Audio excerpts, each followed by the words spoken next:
Jr. from McHugh Automotive Group, here today to tell you about the Catch 33.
One of the unique things about our shop is that we have the ability to take someone's dream or sketch or idea, so we can take and create things that don't exist anywhere and make them fit the car and make them complete the car, or where you can't just go online and find that extra part. It's got to be fabricated, so it's got to be thought of first, then it has to be engineered, then it has to be built, and sometimes those processes really conflict with themselves, and you've got to be ready on the fly to take that and move fast and make the adjustment so you can cross the finish line.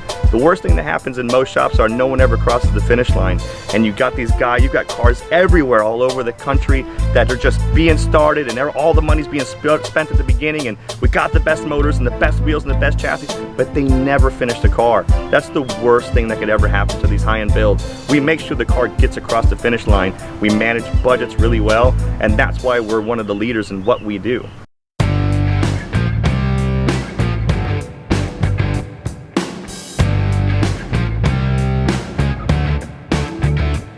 All right, so one of the most unique things about a 33 Ford is that the seats are very, very up against the dashboard. So when we got this vehicle, you know, my knees, I'm about 5'10", and my knees were hitting the dashboard. The gentleman who's actually driving this vehicle is about 6'6" to 6'7" in that category.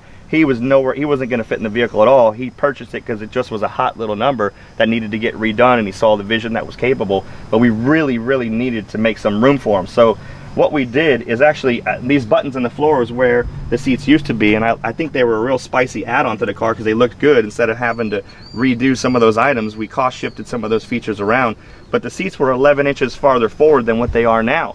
So in order to move that backwards, you say, Jim, that wasn't a very difficult thing, except the floorboards used to come up behind the seats and would not allow the seat to come any farther back because the fiberglass was in the way. So the fiberglass was in the way because that was a structure that went across the chassis, which held the whole rear suspension together. So in order just to move the floors back 11 inches, we had to remove the body from the chassis, re-engineer how the 4-link setup was holding the rear end in place, then cut out and redo the fiberglass 11 inches back there just to create the room for the seat to go back in order to then begin the project. So at start to finish executions, you have to have a plan, you have to design it, have to engineer it, and you have to get to the finish line. Now somebody 6'6" can sit in this comfortably, whereas before it's just impossible. You don't see that in the country anywhere for most of these cars. Some of the audio integrations very unique also in the design features also. I love the way the large fenders float over this car. So we decided to make the console sort of flip front and back in these wave manners, which is very, very unique. I'm very excited about that. As well as all the tweeter pods and dashboard integration, they just really fit the motif of the car, of how it works. All the pieces had to be made from scratch while utilizing some of the factory pieces on board. The dash itself was there originally, but it was just so plain and boring. We ended up hollowing it out, and I'm a big sound freak, but we don't do a ton of audio, we do very specific audio. So we actually had speaker boxes that we created inside the dashboard that are actually tuned and imported boxes. So we're getting about a 3 to 6 dB launch on our speakers, which doesn't sound like much, But in order to get a 3 dB launch normally off of a speaker, you've got to double the amplification and double the equipment. So if you had 2 speakers with 1 amplifier, in order to get 3 decibels of increased power, you would need 4 speakers with another amplifier. In order to get 6 dB, you would need 8 speakers and 4 amplifiers. So if you are capable of doing the math properly, and we did the proper boxes in the dash prior to doing that, and just a little bit of math, we could get 3 to 6 dB launch off of 2 speakers, 1 amplifier.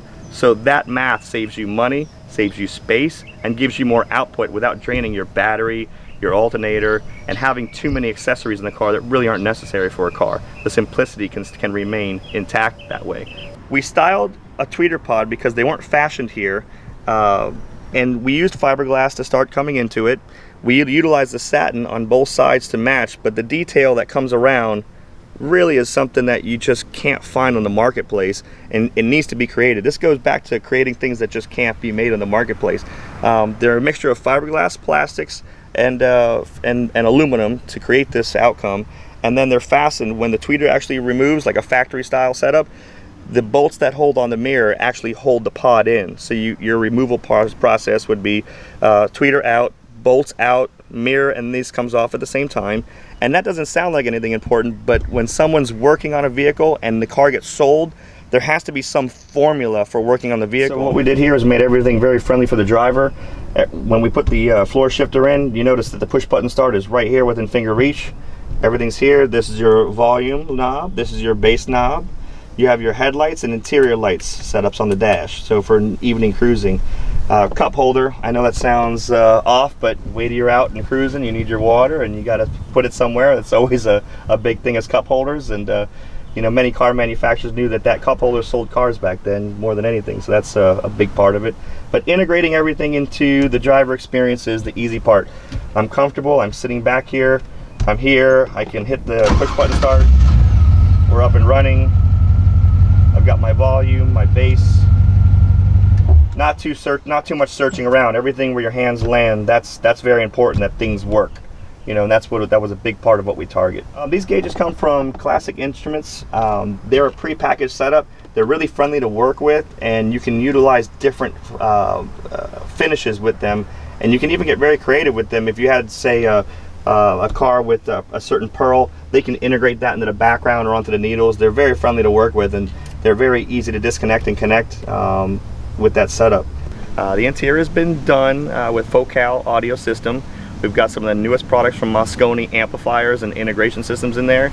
It's some of the most highest end Bluetooth streaming that you can get on the market currently, and it's all done with a laptop, so we can leave a radio out of your equation. Alrighty, back in here we've got Moscone's new 5-channel Pro 530 amp. We needed to utilize that amplifier for its 5-channel capabilities. We've got the 2 speakers up front, well, two pair of speakers. We've got 2 tweeters, 2 6s, and a single 10-inch woofer in the back. We've integrated into the seat to give you this real nice flush feeling.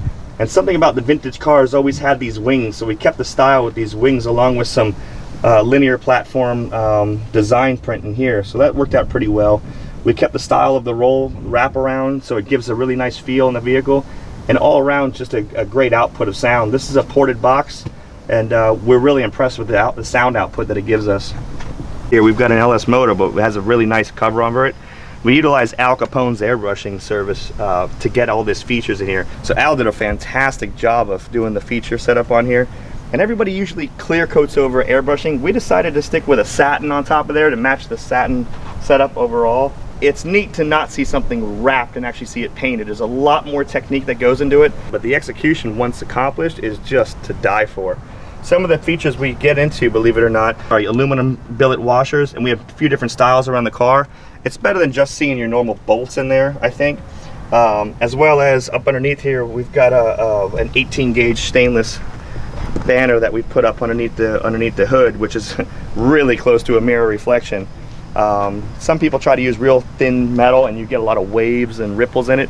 That was its own structure itself to do. That took about 2 or 3 days just to get that to sit in there properly and then to be fused in. That was really unique. All the little details are very difficult to catch on the vehicle, from some of the custom mount hood catches that had to be TIG welded and polished, all the way down to some of these features that just bridge the fenders. most of these fenders don't fit to everybody's standard, and they're always a little higher, lower, or shifted back and forth. So we created these rods with these stainless plates and welded them in like a number 9 or a lowercase q fashion, and it's a really nice finish and bridges the two pieces together at different heights. But stuff like that you just don't notice, but 2 or 3 days and just creating little spicy touches like that, you know, they don't exist, but man, do they really set the car off at the end of the day. You know, that's a big part of it. I really wanted to thank KandyonChrome for coming out and allowing us to display this wonderful creation that we were able to bring out to everybody's attention. You know, without the customer, there's not us. So, you know, we can't thank you guys enough for either giving us a pat on the back or, you know, just a like on KandyonChrome. But can't thank you guys enough for, you know, supporting anything we do. You know, without that drive, we won't make that extra step for what we do. So, hand in hand, thank you very much for everything you guys offer us, and we'll see you guys in the future. Notes, leather coats, lit notes, and bullet smoke. The cash flows, let me know that the 99 benzos. I make a choke off in the circle, it's the bigger load. ETN to this band, talking blocks, plotting cables. We ready for the majors and my witness lose labels. Cause Mr. Robbers, coming to jack, cause you got some stacks. Got to watch my front, got to watch my back, got to keep my gas. Big money ballers, that friend that try to blend in. As long as you got bread to spend, through thick and thin, check. All these crazy thoughts in me, niggas off across to me, even grilling costing me. Fuck niggas, get off of me. I wonder why they wanna die. You assisted feeling fire, walking by, bucking shots at them cars driving by. Dizzy bad, bad, headed for your hair, right? Like the way the guns grab, that they're alive, no coming back. Now to take that to get paid, we gon' take it to the grave.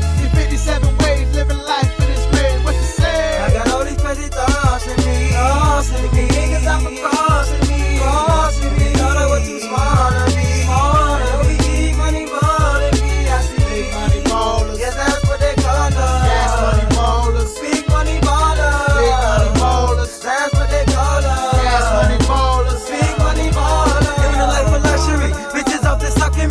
You could do the things and do and be the way I be. Thinking the ways of touching me. Never could you fuck with me. Instead they're coming over